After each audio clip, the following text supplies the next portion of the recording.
नमस्कार मैम, मैं आदित्य हिंदू कॉलेज का छात्र हूँ। मैम, आपकी कहानियाँ मैंने पढ़ी हुई हैं और जैसा कि आपने अभी कहा कि आपने फ्रेंच साहित्य, अमेरिकन साहित्य और चूंकि आपके पति स्वीडिश हैं तो आप स्वीडिश साहित्य से भी परिचित होंगी। लेकिन मैम, अगर इन अलग अलग भाषाओं के साहित्यों और हिंदी साहित्यों में तुलना की जाए तो आपको क्या लगता है किस साहित्य में समृद्धता सबसे अधिक है और किस साहित्य में विकास की मतलब किस साहित्य में और कार्य करने की अभी आवश्यकता है? दूसरा मैम, एक प्रश्न आपने जो कहा कि हिंदी साहित्य में पृष्ठभूमियां बदल रही हैं, अभी जो वर्तमान में उपन्यास और कहानियां प्रस्तुत हो रहे हैं वो केवल ज्यादा बिकने वाले हैं या थ्रिलर से संबंधित हैं। तो मैम, अगर देखा जाए तो देश काल और वातावरण जब बदलता है तो पृष्ठभूमियां भी साहित्य में बदलती हैं। तो क्या हमें इन पृष्ठभूमियों को स्वीकार करना चाहिए या फिर हमें और इनमें अभी कार्य करना चाहिए बदली हुई पृष्ठभूमियों को? देखिए, प्रगति का कार्य कभी समाप्त नहीं होता, मगर ये जो आजकल लिखा जा रहा है हमें स्वीकार करना चाहिए।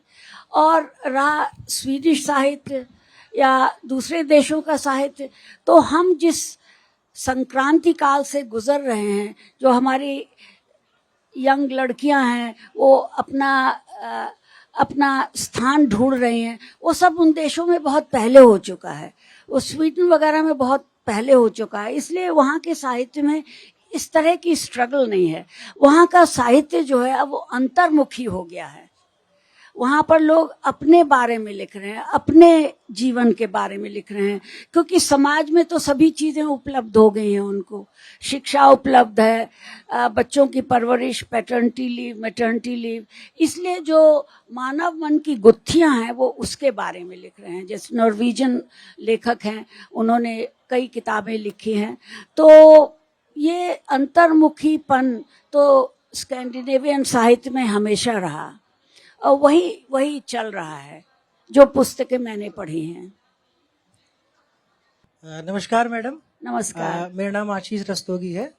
मेरा एक सवाल ऐसा था, जिससे अभी सर बात कर रहे थे कि कुछ वो हैं जो ऐसा लिख गए जो हजारों साल से जिंदा हैं, और कुछ वो हैं जो ऐसा लिख रहे हैं कि शायद आज पढ़ा जाएगा, 10 साल बाद लोग नहीं पढ़ेंगे।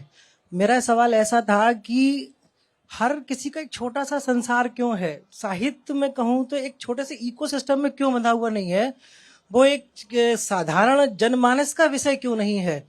जैसे कि आप बड़े बड़े राइटर होते हैं, आप हैं, बहुत से लोग और बड़े बड़े राइटर हैं, उनका एक छोटा सा इकोसिस्टम है। आप लिखते हैं जनमानस के लिए, जनमानस की भावनाओं के लिए लिखते हैं, तो आखिर उन तक वो सब चीजें क्यों नहीं पहुंच पाती हैं जिनके लिए वो चीज लिखी जा रही है?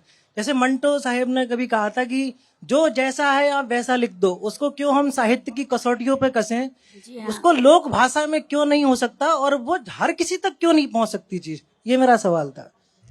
ये इसका उत्तर कैसे दूं ये मैं नहीं समझ पा रही हूँ, मगर ये है कि जो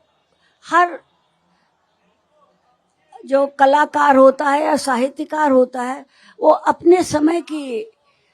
अपने समय को प्रतिबिंबित करता है।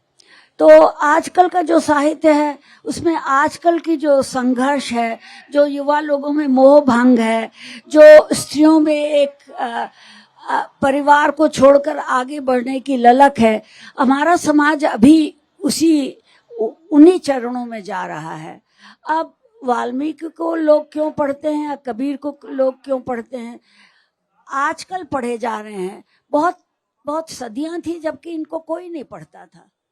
ये हमारी बदलता हुआ मानस और युग है कि हम देखना चाहते हैं कि हमारे पहले लोगों ने क्या किया था।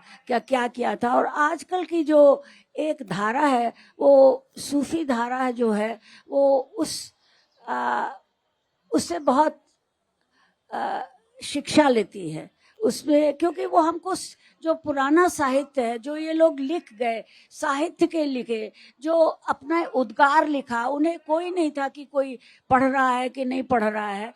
जो अपने लिए उन्होंने लिखा, वही हर सदी में, हर समय वही जो पाठक है, अगर वो सेंसिटिव पाठक है तो उसके मन में झंकृत होता है। जय मैम, आपका बहुत बहुत धन्यवाद।